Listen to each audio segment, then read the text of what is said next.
Hello friends, welcome back to our channel. గత 3 వారాల నుంచి వర్షాలు అయితే దంచి కొడుతున్నాయి మన తెలుగు రాష్ట్రాలలో.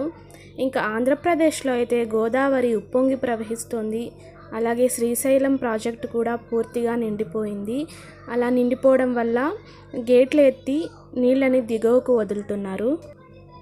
అటు గోదావరి లంక గ్రామాలు, ఇంకా గోదావరి నది చుట్టుపక్కల ఉన్న గ్రామాలు అన్నీ కూడా ఈరోజు వరదమయమైపోయాయి.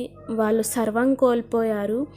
పునరావాస కేంద్రాలలో తలదాచుకున్న ప్రజలకు ప్రభుత్వం ఒక శుభవార్త చెప్పింది. భారీ వర్షాలు, వరదల కారణంగా ఇల్లు విడిచి పునరావాస కేంద్రాల్లో తలదాచుకుంటున్న కుటుంబాలకు ప్రభుత్వం 3,000 చొప్పున ఆర్థిక సాయం చేయనుంది.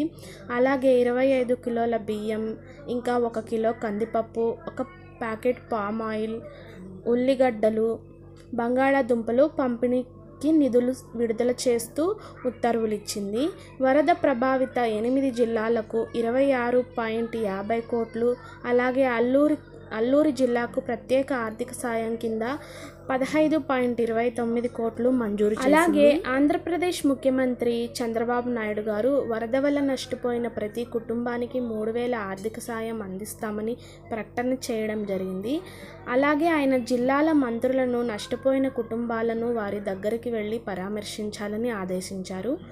ఇలా ఈ వరదల వల్ల నష్టపోయిన పంట పొలాల రైతులను మేము ఆదుకుంటామని మాట ఇచ్చారు.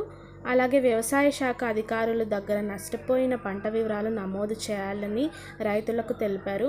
ఇలా చేసిన వాటిని వెరిఫై చేసి వాళ్ళకి ఆర్థిక సహాయం అందించే దిశగా వెళ్తామని తెలియజేశారు.